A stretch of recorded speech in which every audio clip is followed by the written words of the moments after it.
तनाव की सीमा www.jinsetta.com तनाव की सीमा भारत और चीन के बीच सीमा पर पिछले करीब 1.5 महीने से कायम विवाद अब गंभीर शक्ल लेने लगा है।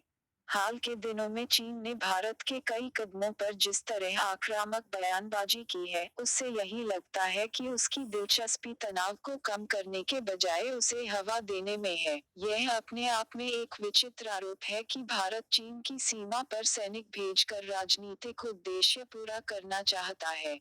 अगर सुरक्षा संबंधी जरूरतों के मद्देनजर भारत की सेना कोई गतिविधि करती है तो उस पर चीन को आखिर भारत को ऐसा नहीं करने की सलाह देने की जरूरत क्यों लगती है। भूटान से लगती सीमा पर तनाव जरूर है, लेकिन चीन के इस आरोप का क्या आधार है कि भारतीय सैनिकों ने दोनों देशों के बीच निर्धारित सीमा को अवैध तरीके से पार किया है। जबकि भारत का यह कहना है कि डोकलाम क्षेत्र में सड़क का निर्माण भारत की सामरिक सुरक्षा के लिहाज से एक संवेदनशील मसला है, इसलिए उसने पिछले महीने इस क्षेत्र में अपने सैनिक भेजे थे। मकसद बस इतना था कि इसे रोका जा सके।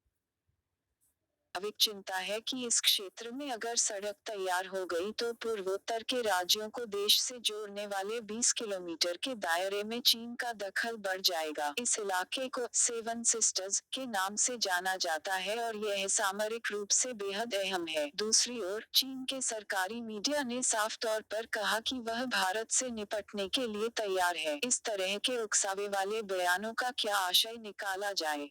गौरतलब है कि सिक्किम के डोकलाम को लेकर चीन और भूटान के बीच विवाद होता रहता है और इधर इसी मसले पर भारत और चीन के बीच भी सीमा विवाद तीखा हुआ है। बीते कुछ समय से लगातार इस क्षेत्र में भारत और चीन ने सीमा पर अपनी फौज की तादाद बढ़ा दी है। स्वाभाविक ही यह एक संवेदनशील स्थिति है, जिसे अगर वक्त रहते नहीं संभाला गया तो यह एक बड़े नुकसान की वजह बन सकती है। यही कारण है कि यह मामला भारत के लिए चिंता का सबब है।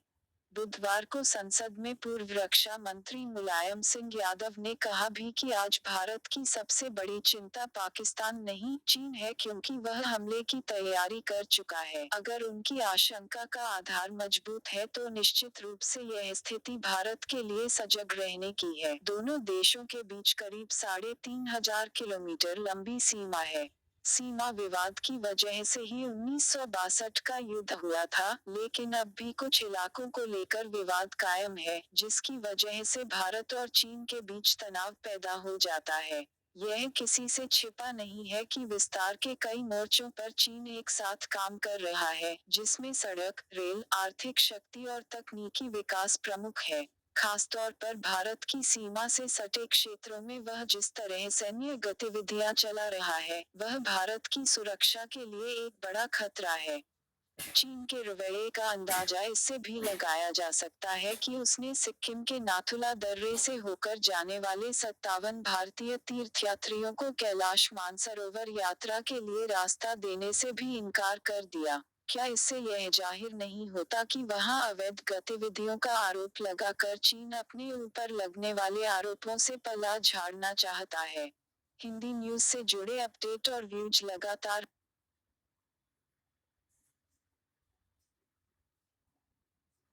फैसले की आस www.jinsetta.com फैसले की आस निजता मौलिक अधिकार है या नहीं, इस सवाल का जवाब जल्द ही मिल जाएगा।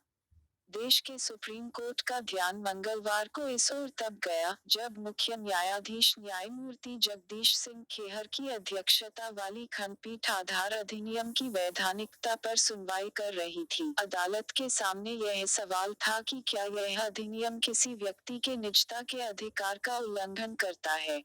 भारत सरकार की ओर से आधार कार्ड को अनिवार्य किए जाने के बाद अवकाश प्राप्त न्यायाधीश पुत्तास्वामी समेत तमाम लोगों ने शीर्ष अदालत में याचिकाएं दाखिल की थीं। याचिकाओं में कहा गया है कि आधार के लिए बायोमेट्रिक पहचान एकत्र किया जाना और सभी चीजों को आधार से जोड़ा जाना नागरिक की निजता के मौलिक अधिकार का हनन है। ये याचिकाएं 2015 में सुनवाई के लिए बड़ी पीठ के पास भेजी गई थीं। तब तत्कालीन अटॉर्नी जनरल मुकुल रोहतगी ने शीर्ष अदालत से कहा था कि इस मामले में पहले जो फैसले सुनाए गए हैं उनमें भिन्नता है। उन्होंने कहा था कि इस मुद्दे को हल करना होगा कि निजता का अधिकार मौलिक है या नहीं। गौरतलब है कि पिछली 9 जून को सुप्रीम कोर्ट की ही एक खंडपीठ ने केंद्र सरकार के उस आदेश को सही ठहराया जिसमें आधार नंबर को आयकर रिटर्न के साथ जोड़ने को अनिवार्य किया गया था। सुनवाई के दौरान अदालत ने भी माना कि इस मामले में सबसे पहले यह तय होना जरूरी है कि संविधान में निजता को मौलिक अधिकार माना गया है या नहीं। मुख्य न्यायाधीश की टिप्पणी थी, पहले इसे तय करने की जरूरत है, नहीं तो हम आगे नहीं बढ़ पाएंगे। पीठ ने इस मामले की सुनवाई जल्द पूरी करने के भी लिए कहा ही है। अनुमान है कि अगले हफ्ते तक फैसला आ जाएगा।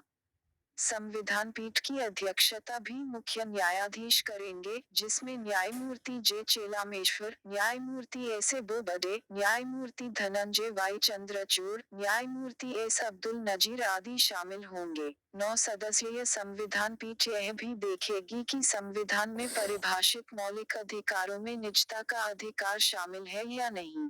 यह पीठ सुप्रीम कोर्ट के 2 पुराने फैसलों की संवैधानिकता पर भी विचार करेगी, जिनमें निजता के अधिकार को मौलिक अधिकार नहीं माने जाने की व्यवस्था दी गई थी।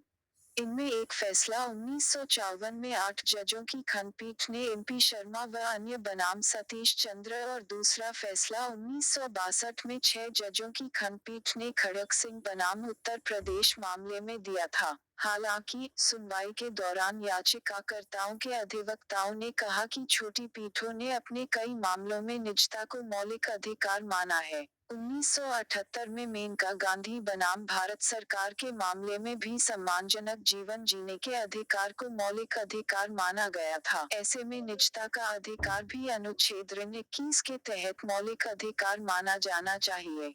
अदालत ने कहा कि यह मुद्दा बहुत महत्वपूर्ण है, क्योंकि बड़ी पीठों ने भले ही इसे मौलिक अधिकार नहीं माना हो, लेकिन छोटी पीठों ने इसे मौलिक अधिकार माना है। संविधान पीठ के गठन से इस विवादास्पद मुद्दे पर उचित फैसला आने की आस बंधी है।